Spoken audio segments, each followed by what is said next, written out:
Saya tahu sebentar lagi akan mati juga gitu.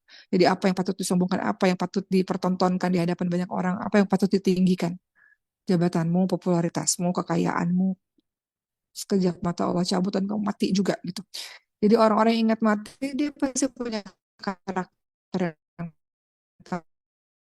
tawadu. Lawan tawadu itu sombong, merasa hidupnya lama dan merasa butuh orang, tahu diri di hadapan Allah ya. Orang yang senantiasa ingat mati, pasti dia adalah orang yang senantiasa memperbaiki ibadah-ibadahnya, ya kan? Teman-teman kalau divonis kamu punya penyakit parah, mungkin 3 jam lagi nggak bertahan, pasti 3 jam itu nggak mau berantem sama orang, nggak mau jahat sama orang, nggak mau ngata-ngatain orang, mau maafin orang aja. Eh, ibadahnya diperbaiki, banyak nangis di hadapan Allah. Sisa 3 jam hidup pasti kita nggak akan menggunakan waktu dengan sia-sia. Masalahnya kita asal-asalan yang menggunakan waktu karena kita ngerasa hidup kita masih panjang, ya kan? Jadi orang yang ingat mati itu punya kelebihan lagi. Yang kedua adalah dia pasti akan senantiasa memperbaiki ibadahnya. Ketiga, dia akan takut berbuat zalim kepada orang lain. Karena dia ingat mati. Sebentar lagi akan mati. Nggak ada waktu untuk berbuat zalim kepada orang lain. Jadi ingat mati adalah salah satu juga cara supaya menjadi hamba-hamba yang tahu diri di hadapan Allah SWT. Allah sudah kasih semua nikmat. Allah nggak pernah ninggalin kita. Maka cara supaya kita tahu diri di hadapan Allah, punya rasa malu dan juga senantiasa ingat mati di hadapan Allah SWT. Eh, balik lagi ke hadis tadi ya. Tadi kita udah bahas rasa malu dan ingat mati. Mau balik sedikit tentang rasa malu tadi. Tadi mau bahas mengenai rasa malu di hadapan Allah SWT. Kita mundur lagi ke belakang sedikit ya. Ada yang mau tambahin? Rasa malu tadi kata Rasulullah SAW. Kalau kamu punya rasa malu, hendaklah dengan sebenar-benar malu. Yaitu dengan tadi apa? Menjaga kepala dengan apa yang ada padanya. Maksudnya apa? Menjaga kepala dengan apa yang ada padanya. Mau tambahin dikit ya, maaf ya. Di kepala ini kan terdapat indera penglihatan, ya kan? Di kepala ini kan terdapat indera pendengaran. Di kepala ini terdapat indera penciuman, indera lisan, ya kan?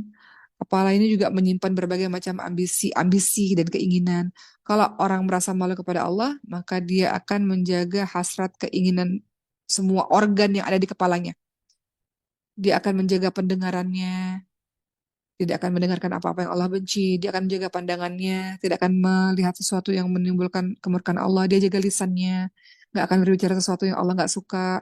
Semua itu dia lakukan dalam rangka malu kepada Allah Subhanahu Wa Taala. Tadi Umu juga bacakan hadis tadi, termasuk malu kepada Allah itu menjaga perut dari apa yang dikandungnya. Apa itu? Di perut itu nggak hanya ada makanan ya. Tadi Mas sempat bilang menjaga makanan kita yang halal-halal, tapi berikutnya di perut itu kan ada hati, di rongga perut itu ada hati. Nah, jadi nggak cuma sekedar menjaga makanan dari hati. Dan itulah yang harus juga dijaga untuk senantiasa malu kepada Allah SWT. Hati itu tempat bersemayamnya rasa malu. Ya, tempat rasa malu itu bersemayam. Nah, kalau hati telah rasa malu kepada Allah, maka anggota-anggota badan lainnya juga akan mengikutinya. Jadi rasa malu kepada Allah, menjaga perut itu tidak hanya makan makanan yang baik, tapi juga menjaga hati kita dari perbuatan-perbuatan yang tidak baik.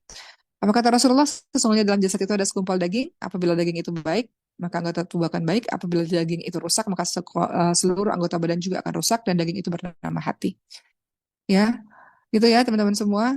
Terus itu perkara malu. Kemudian tadi Mas sudah bahas tentang ingat mati. Ada kalimat tadi wal tadkur ya al maut wal bila ya. Hendaklah ia selalu ingat mati dan busuknya jasad. Nah, jadi kalau kita menyadari bahwa kita akan mati, kita akan wafat, kita akan berdiri di hadapan Allah Subhanahu wa taala dan Allah akan bertanya tentang apapun yang akan kita lakukan, yang sudah kita lakukan di kehidupan dunia, maka itu membantu kita untuk punya rasa malu di hadapan Allah Subhanahu wa taala. Itu membantu kita untuk punya rasa tahu diri di hadapan Allah Subhanahu wa taala. Gitu. Begitu ya teman-teman semua. Dan terakhir yang ingin saya sampaikan pada hari ini, eh tadi Rasulullah sempat katakan, barang siapa yang menginginkan akhirat, maka dia akan meninggalkan perhiasan dunia. Maka mudah-mudahan apa-apa yang teman-teman kerjakan pada hari ini, ya, ngafalin Quran kah? Itu orang-orang pilihan kan nggak semua orang mau ngafalin Quran. Harusnya hafalan Quran itu menjadi tabiat sehari-hari sih. Teman-teman mau di pondok atau enggak, itu menjadi tabiat sehari-hari.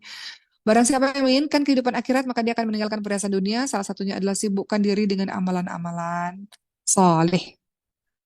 Walaupun kita sibuk dengan perkara-perkara dunia, tapi ada waktu sejam, 2 jam, 3 jam misalnya untuk fokus kepada hubungan kita dengan Allah Subhanahu wa Ta'ala dan berbuat hal-hal baik gitu ya. Teman-teman lihat dalam surah Al-Isra ayat 19 kata Allah SWT, dan barang siapa yang menghendaki kehidupan akhirat dan berusaha ke arah itu dengan sungguh-sungguh, sedang dia adalah orang beriman, maka mereka itu adalah orang yang usahanya dibalas dengan baik oleh Allah SWT. Jadi atas semua nikmat yang sudah Allah berikan, ingat-ingat engkau pernah sedih, pernah terjatuh, siapa yang menolongmu? Allah SWT. Engkau pernah tergelincir dalam perbuatan dosa, siapa yang menutup aib-aibmu? Allah SWT. Engkau dicintai oleh seluruh makhluk, dihormati oleh seluruh makhluk, siapa yang buat engkau dicintai? Allah SWT. Ketika engkau dalam keadaan sedih luar biasa, mungkin tidak ada orang lain yang bisa bantu, siapa yang bantu dirimu adalah Allah SWT. Allah Ar-Rahman Ar-Rahim, Allah Maha Baik, Allah nggak pernah meninggalkan kita. Mudah-mudahan dari apa yang mau sampaikan punya rasa malu, senantiasa ingat kepada kematian, senantiasa berorientasi kepada akhirat, itu membuat kita menjadi orang-orang yang bantu kita untuk jadi orang yang tahu diri di hadapan Allah SWT. Dan terakhir sekali adalah bersyukur. Bersyukur kepada Allah SWT. Salah satu bersyukur adalah dengan taat kepada Allah SWT. Begitu ya teman-teman semua. Uh, apa kata Allah SWT dalam surah Al-Baqarah 152? Fadhkuruni adzkurkum washkuruli wala takfurun. Al-Baqarah 152. Ingatlah kepada Allah, maka aku pun akan ingat kepadamu. Bersyukurlah kepada Allah dan jangan kamu ingkar kepadaku. Jadikan Allah nomor satu di hatimu, bukan makhluk yang nomor satu di hatimu. Jadi kalau kita berbuat dosa, kita rasa perih. Kalau hatimu masih terasa perih karena kau menyakiti Allah, maka kau masih termasuk orang yang beriman dan hamba yang masih tahu diri di hadapan Allah SWT. Hati-hatilah teman-teman semua. Ingat teman-teman semua, ketika kita buat dosa, pertama kali kita buat dosa tuh hati kita perih ya, karena kita menyakiti Allah SWT. Kita rasa takut kepada Allah. Tapi kalau dosa itu berulang-ulang, hatinya jadi beradaptasi dengan perbuatan dosa itu. Nah itu yang bahaya. Hatinya lama-lama jadi menganggap, oh itu hal yang biasa, karena dosa itu dilakukan berulang-ulang. Kita akan jadi hamba yang nggak tahu diri lagi di hadapan Allah SWT. Tapi kalau orang yang baru melakukan dosa pertama, itu hatinya perih, hatinya sakit, dirinya menyadari dia menyakiti Allah Subhanahu Wa Taala, menyakiti Allah Subhanahu Wa Taala. Tapi kalau dosanya udah berulang-ulang, maka nggak sensitif lagi hatinya. Kan kata Rasulullah minta fatwa kepada hatimu kan, kalau berbuat apa-apa minta fatwa kepada hatimu. Itu hati yang masih salim, kalbu salim, yang hatinya masih bersih, masih sehat. Tapi kalau hatinya udah berulang-ulang kali berbuat dosa, sehingga nggak bisa membedakan lagi, nggak bergetar lagi hatinya ketika berbuat dosa.